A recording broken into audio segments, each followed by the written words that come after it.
Sa Diyos ang himaya kay gugma siya, kanato gihatag niya si Jesus.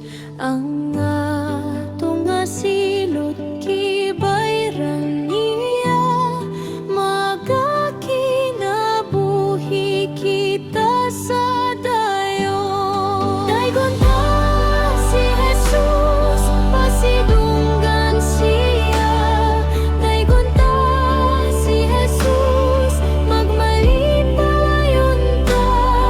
Ang dalan siya ngato sa amahan, siya himayon kay gamhanan man.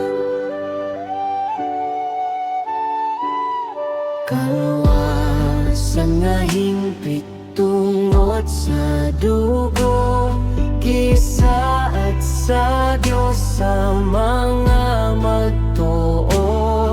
Ang makasasala pasayloon niya, sa tak na gayud nga mo salig siya.